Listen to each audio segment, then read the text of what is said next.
ఈడ house construction ఎలా జరుగుతుందో మీకు ఇప్పుడు చూపిస్తున్నాను చూడండి.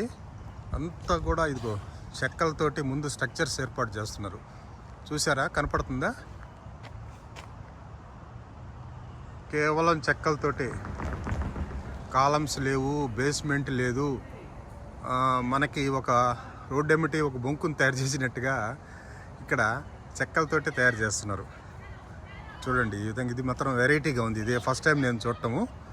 ఈ చెక్కలు చూడండి ఎట్లా ఉన్నాయో.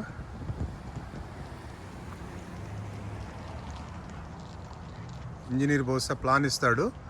ప్లాన్ ఇచ్చిన దాన్ని బట్టి వీళ్ళు కన్స్ట్రక్షన్ చేస్తూ ఉంటారు అన్నమాట. దానికి ముందుగా బేస్మెంట్ మాత్రం సిమెంట్ తోటి చేసినట్టున్నారు. బేస్మెంట్ ఇక చూడండి, బేస్మెంట్ సిమెంట్తో కనపడతా ఉంది.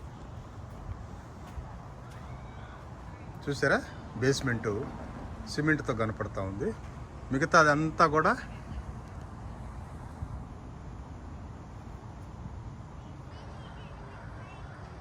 చెక్కలతోటి లోపల హాలు, అదంతా మెట్లు అంతా కనపడతా ఉంది.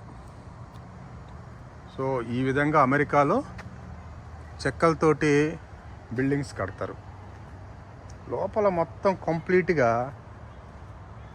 చూస్తే మన ఇండియాలో హౌసెస్ ఉన్నట్లుగానే ఉంటుంది లోపల. కానీ ఇటుక రాళ్ళతో కట్టిన గోడ కాదు, ఇట్లానే చెక్కలతో కడతారు. చెక్కలన్నీ ఈ విధంగా తీసుకొచ్చుకుంటారు, పెట్టుకొని ఒక ప్లాన్ ప్రకారం కట్టుకుంటూ ఉంటారు. అది ఓకే. Thank you.